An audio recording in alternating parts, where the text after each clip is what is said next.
এই শীতে ঠান্ডায় ডিনারে কি বানাবেন ভাবছেন? চলুন আপনাদের সঙ্গে আজকে শেয়ার করি একটা সবজিতে ভরপুর দারুণ স্বাদের খুব সহজ উপকরণ দিয়ে তৈরি একটা Chinese recipe, Chinese egg star fry with lots of veggies. দেখুন আমি এর জন্য গাজর এবং ব্রোকলি নিয়ে নিয়েছি। আপনার ইচ্ছে মতন কিন্তু সমস্ত শীতকালের সবজি নিতে পারেন। সেগুলোকে একটু ভাপিয়ে নিতে হবে, মানে পুরো সেদ্ধ হয়ে যাবে না, হালকা একটু মতন সেদ্ধ হয়ে যাবে। এরপর একটু হোয়াইট অয়েল ব্যবহার করছি।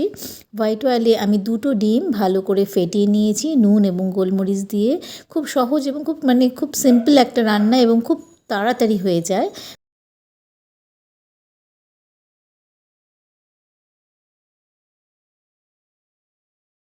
সবজির সঙ্গে সামঞ্জস্য রেখে ছোট ছোট করে ডুমো ডুমো করে সেটাকে কেটে নিচ্ছি।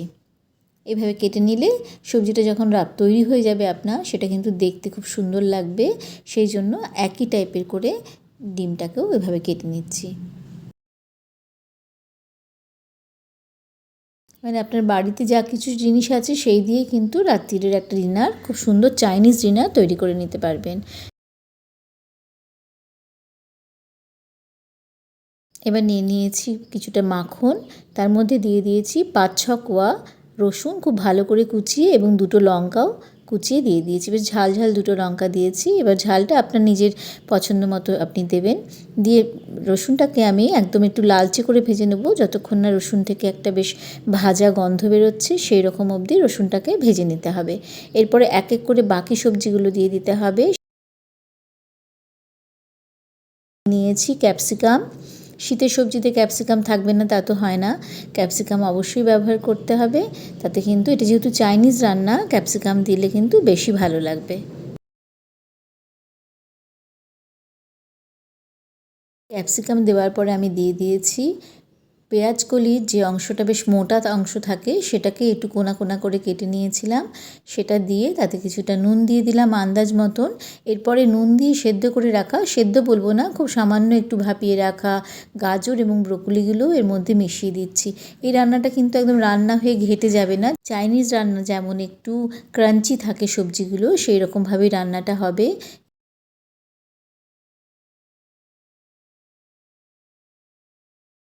এরপর দিয়ে দিচ্ছি আন্দাজ মতন গোলমরিচ, ঝালটা আপনি আপনার মাপ মতন দেবেন, নুনটাও তাই। দিয়ে খুব ভালো করে মিশিয়ে দিতে হবে। দিয়ে এটা কিন্তু আমি আরও মিনিট খানেক ভেজে নিয়েছি, সমস্ত কিছুর কাঁচা ভাবটা যাতে চলে যায়।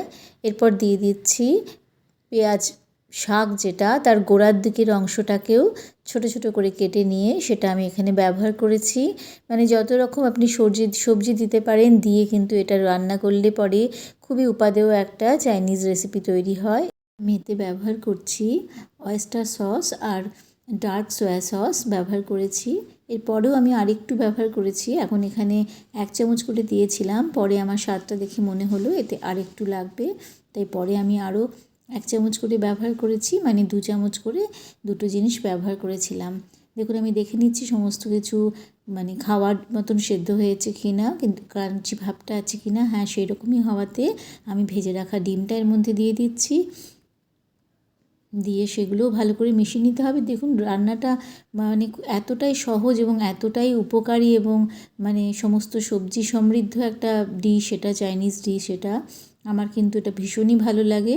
বন্ধুরা, আপনাদের ভালো লাগলে আপনারাও এটা বাড়িতে বানিয়ে দেখতে পারেন রাত্রেবেলা। এরপর আমি কিছুটা রসুন শাকও একটু একটু ধার করে করে কেটে নিয়েছি, যাতে দেখতে সুন্দর হয়, সেভাবে দিয়ে ওপর থেকে ছড়িয়ে দিয়েছি। আপনি এর উপরে ধনেপাতা কুচিও ব্যবহার করতে পারেন। সমস্ত জিনিসটা এবার ভালো করে মিশিয়ে নিতে হবে।